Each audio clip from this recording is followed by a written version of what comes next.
Hey YouTube, ShredQuest here. Unfortunately, the bike was creaking while I was pedaling under load uphill after the first shakedown ride at China Camp. So on my second ride on this bike, it's not surprising to me that the bike is making noise. I had creaking in the main pivots of the Capra after I assembled that, and I had to grease everything up to get rid of it. So I suspect that I need to re-grease all the pivots on the frame, or as much as I can get to. Today the GoPro's mounted to a new Fox Pro Frame helmet that I just picked up off of evo.com for 200 bucks, which was a good price. Anyway, let's get started on this linkage overhaul. Let's just say linkage grease or re-grease. All I'm gonna do is pop out each pivot and then re-grease, reassemble. I'm just gonna move around the linkage like that. There are 6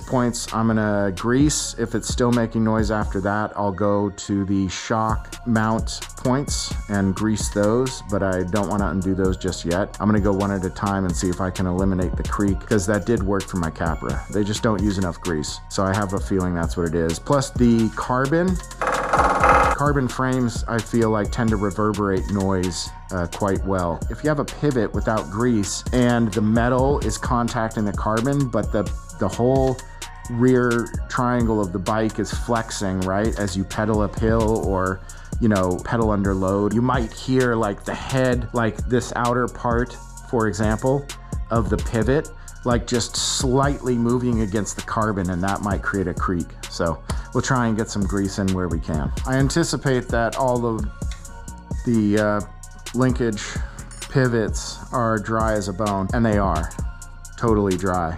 There's an argument for not putting grease here because it's literally just going to attract dust as you ride. It doesn't even have that much Loctite on it, as you can see.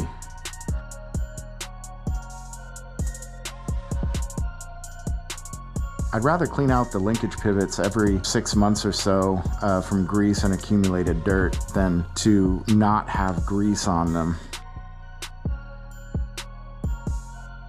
Is this gonna totally pop apart on me? No, it's okay. Okay, good. I will just apply grease where I can. There was some controversy about Park Tool grease delambing carbon in the past. It does not delam carbon. I don't know if they made a new formula or what. I'm just looking to add some little grease in various places where metal has to contact with the carbon. I bet you it eliminates some of the creaking at least. Okay, that was super dumb. I put the wrong size Allen key, like a dumbass, in this pivot to loosen it. That was super stupid. Oh my gosh, so I was in a bit of a kerfluffle there trying to like get it out. And then I realized, okay, just screw in, you know, the two pieces like this and then counter turn it. I have a running joke, I'm not as stupid as I look. And you might be like, God, you're putting hella too much grease on, man. I know, you're right. You're partially right. A lot of this will just squeeze out and get wasted unless I can reuse it elsewhere. But I don't know, I just want to make sure the coverage is good. Boom. If you have noises on your bike, creaking, it's really hard to identify where it's coming from sometimes. So all you can do is kind of kitchen sink the repair and just try and get some grease in right to the metal moving parts. The general rule is any two metal parts moving against each other should have some sort of lubrication. This is definitely the right size wrench this time. There we go. I will use the torque wrench once I'm done. See, a lot of that grease popped out, but that's okay. I will actually try and reuse that grease elsewhere. This torque wrench is just like, I don't know, I think it's probably 60 bucks now on Amazon. It used to be like 40 or 50 back in the day. It's pretty good. All right, let's torque to 12 Newton meters per spec on the head of the pivot bolt. There we go. Tomorrow's my birthday and I definitely want to go on a birthday ride. So that's why I'm doing this work today. Here's the mastic tape that I put on because my heel rubs the chainstay. I feel like these bolts were torqued too tight also, but I could be totally wrong.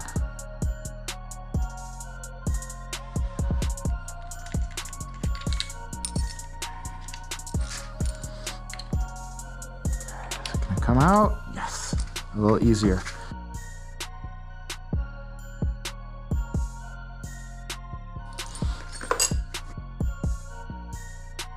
Before I commenced this job, I did blow with my compressor in between the cracks. I mean, these are really still clean. There's nothing wrong with these. They're not dirty from riding yet, hardcore riding. I've only gone on 2 rides with this.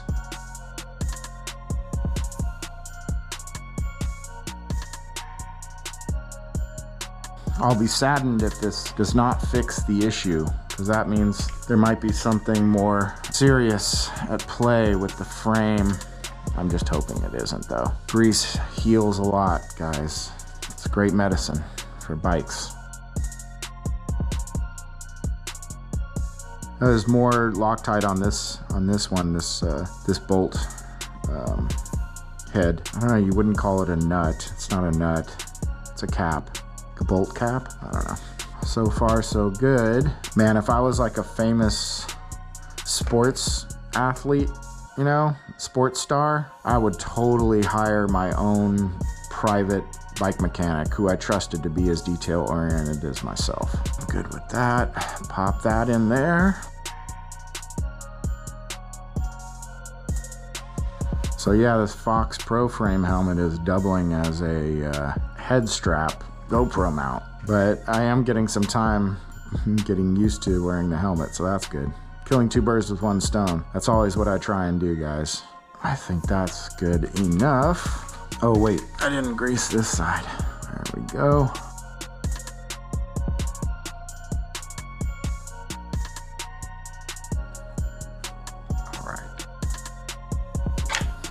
There's 2 different sizes to use here. So it's a number 6 on the outside and a 4 on the inside. Just barely misses the derailleur. Oh yeah, baby. Grease. Let's torque it.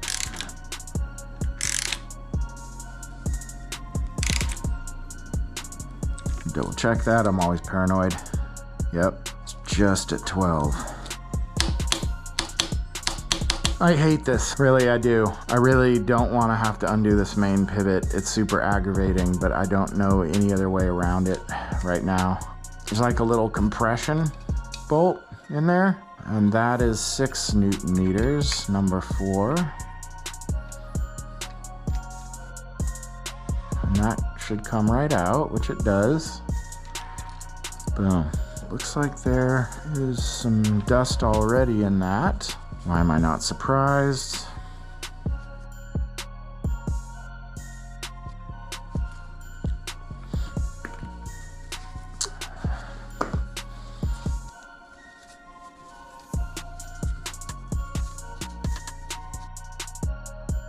Does look like there's a bit of grease in there though. I think we should go ahead and remove it regardless. Once you get over your initial fear of working on the pivots, you'll see it's really not that hard. YT did a great job designing their frames to accommodate fairly quick and painless pivot overhauls.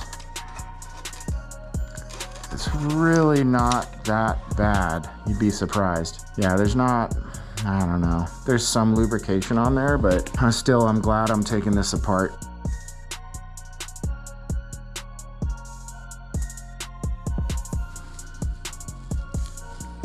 I'm gonna take this to my compressor and just blow that little bit of dust off.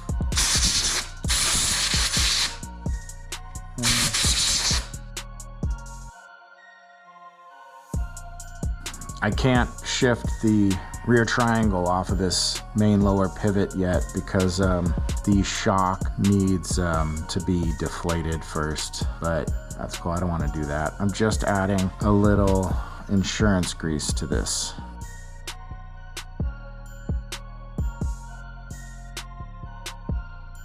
Just making sure it's in all the right places.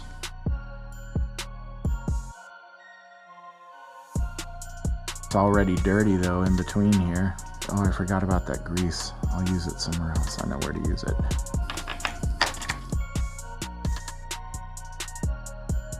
All right, is it gonna go in? Okay, thankfully it slid in, finally. I was starting to have a heart attack. I thought I would never be able to ride the freaking bike again, man. Let's see, is it gonna catch though? There we go. There we go. There we go. Whew. Aggravating, I must say, guys. Very aggravating. Because, man, if that main pivot don't go in, if that doesn't go back together, you're shit out of luck, buddy. You are freaking hell out of luck, huh? I mean, you ain't riding.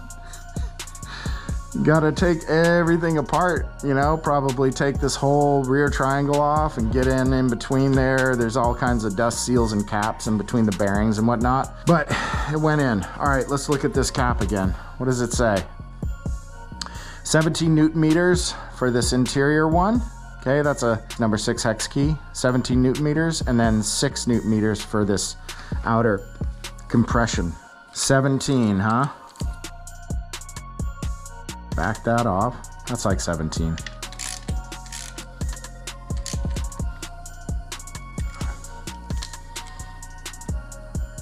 Yeah, still looking good. Okay, let's torque this down to 17. It's almost there. There we go. Solid. Hopefully I didn't just make things worse by taking all this apart. That's the feeling I always get taking apart a brand new bike is, am I gonna mess it up, right? But in the end, it's all mechanical. And if you could take it apart, I mean, I guess, right? You should be able to put it back. I actually need to do this on my Capra ASAP. It's been quite a while, too long. I've been procrastinating on the Capra. There's that compression fitting. Mountain bikes. That is the Achilles heel of all of these parts, is dust. Dust is the bad, worst enemy besides water, really. And this has to now be set at 6. Make sure, yep, 6 Newton meters. Down over torque. All right, next we should really take a look at this pivot. I really don't want to do this one either, but let's just get it done. Here it looks like a number 4. Yes, okay. I am often testing torque all over the bike before and after I ride, compulsively. So for those of you worried about putting grease over Loctite and things like that, I totally get it. Do what's comfortable for you. There's the amount of Loctite on there. That's weird. Kind of looked like some premature wear in that bolt. But yeah, do what feels good for you. You gotta take calculated risks when you're doing your own repairs and you're not sending to a shop. Hex 6. No, wait, does that say 5? And it's just upside down. It looks like a 6. Ooh, oh yeah, there we go. That might have been the creak right there. Did you hear that? It made a creaking sound, like a creak, like a pop, like a carbon pop. You guys know what I'm talking about. If you have carbon frames, you know what I'm talking about. Here's my compressor. I just bought it in the garage. There it is, old Craftsman.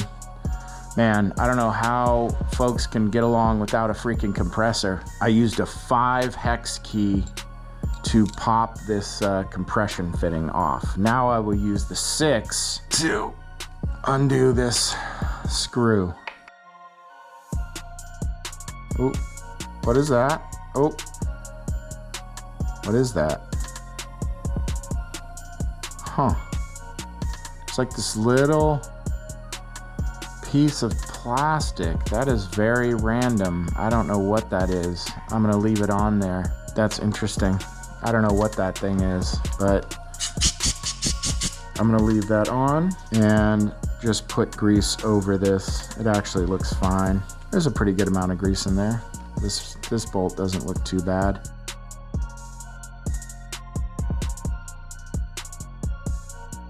Let's check it one more time here. Get that torque wrench in. Okay, it looks good. Let's take some of the grease from around here and put it in here. Don't want to waste any of this grease, huh? There's some around here. It's not dirty or anything.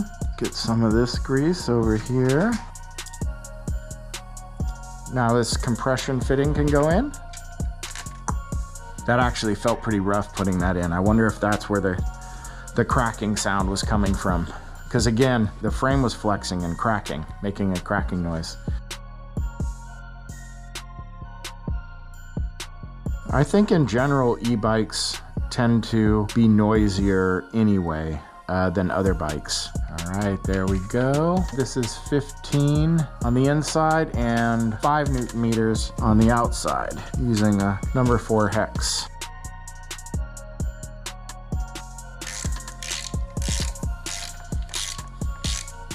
Double check. That's a little sharp. That's probably good. It would be fine, honestly, to just go to 6 on these, or, you know, 18 for torque on this bolt. But we're trying to follow the rules as much as possible here, folks. I don't want to be voiding warranties. Next, we're gonna flip this bike over, put it in the stand, and tackle these bolts from the top.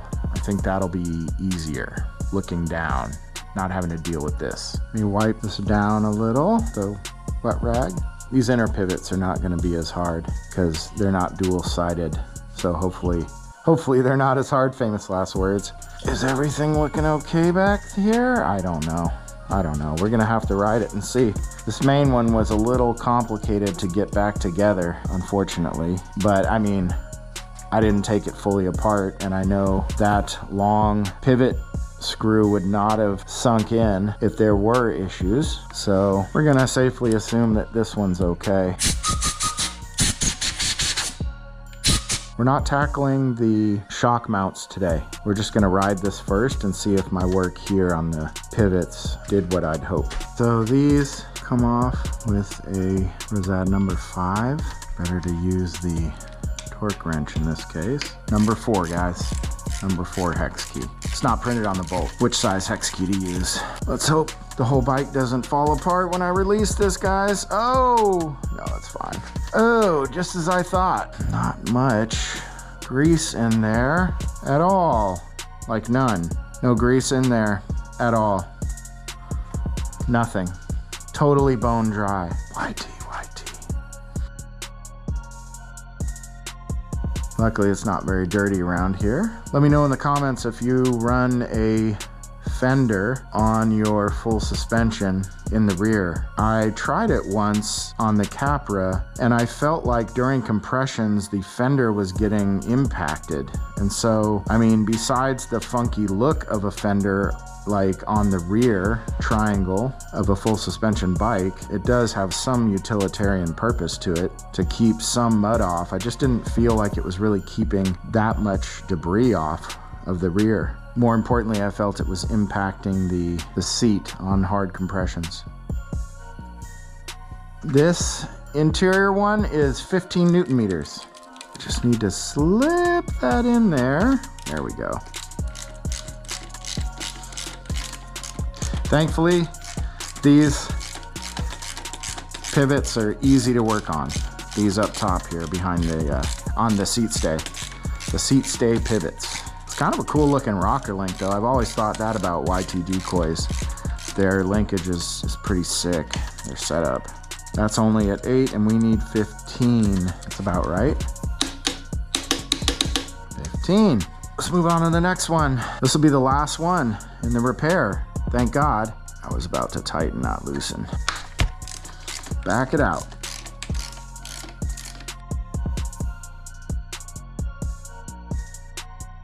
Oh, there's some sort of bearing dust cap that came off.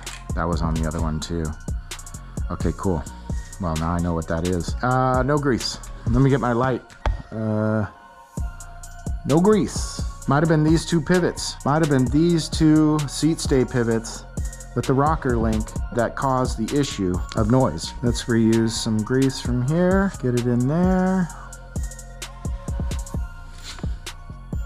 Let's get that nice and greased up, guys. Let's get it nice and greasy. Lube it up.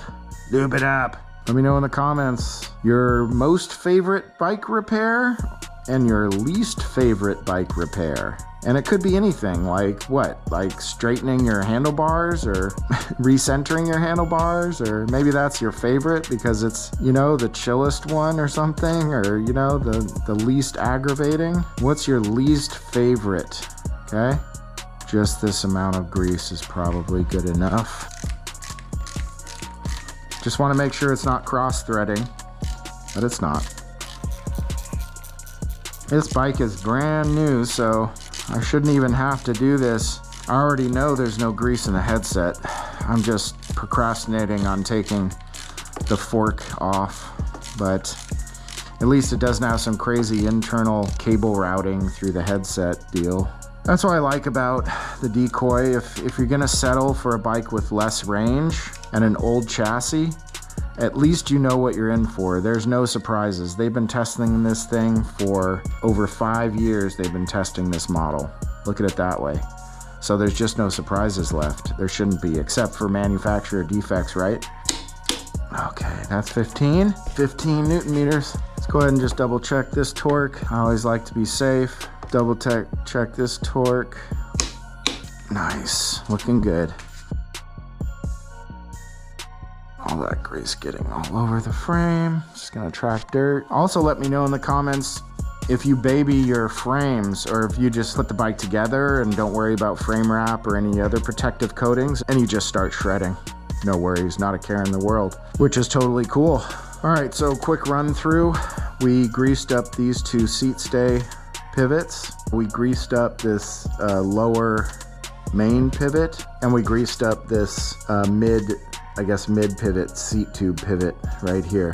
And we greased up these dropout pivots right here. Again, not fully breaking them down. We can do that at some point, 6 months from now.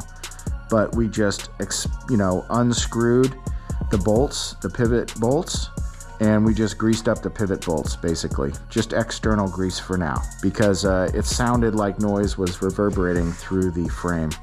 Okay, so now what we'll do is take it off the stand, flip it over, put the wheels back on, and get out for a ride and test it. Okay, final step before I put the wheels back on, grease up the dropouts. Sometimes guys, you just get a creaking noise, and it literally is just because your axle is dry where it connects with the frame. And it's flexing just enough to make the bike creak. I do recommend, if you take your wheel off, lube up the dropouts a little. It honestly doesn't hurt, except it does make dirt get attracted, but I really do think it's a worthwhile endeavor.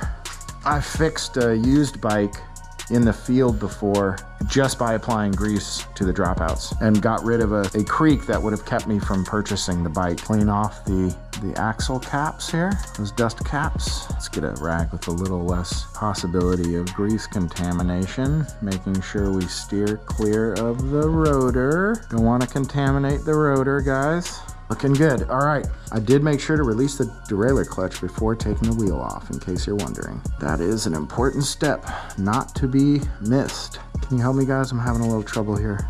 There we go.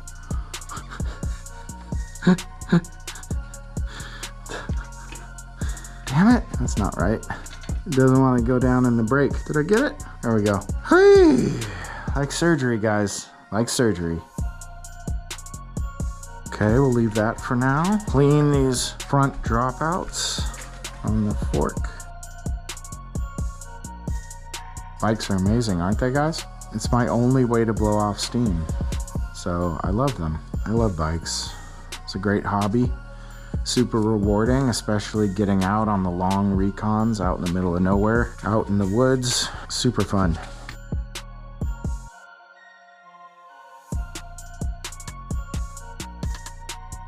That's good enough. All right, let's get a bit of grease for the fork dropouts. If you hear that hissing, it's my compressor. It just leaks a bit. I just have to replace fittings. It's a good compressor. Compressors are great for cleaning your bike off without water. If you don't need water, then it's great not having to use it. Fell right into place. I honestly would not have minded a non-quick release. There we go. The Fox 38 manual says when you depress this, your hand should get a mark. I'm just trying to do it so it's super close to the fork leg. That's right there. There's like a tiny, I don't know if you could see that, but you could fit a piece of paper through there. I don't know, I don't like that though. Let me fix that. I almost scratched up the lower. I didn't even need to. Yeah, that's better. All right, let's flip this bike over and then jiggle the back wheel before I tighten the back wheel down. I don't know, it's a superstition I have at this point, and the full weight of the bike is not resting on the wheel, then the shifting could be misaligned somehow. So call me crazy, but I always tighten up the rear axle while the bike is stationary on the ground, and I can kind of jiggle it and let it fall into place. I don't do that with the front, but definitely with the rear to help with shifting. Back out the rear axle a little. Jiggle that rear wheel, guys. Jiggle the rear wheel just so it's all settled, and then I'll crank it down. I don't know, man. I don't want the lever going past this. I don't even like this quick release axle. It sucks. I just want like an axle without a hook on the back of it. This is like a giant hook for sticks and other crap. It doesn't make getting the rear wheel off any easier. I mean, it does make tightening the rear wheel easier if you're on trail, but there's no torque spec, and I really don't like that. I like torque spec. I want to torque everything. That's done. What am I testing for? I'm testing to hear grit, to make sure that when I removed that lower pivot, I didn't accidentally get grit moving around in there, which can happen sometimes.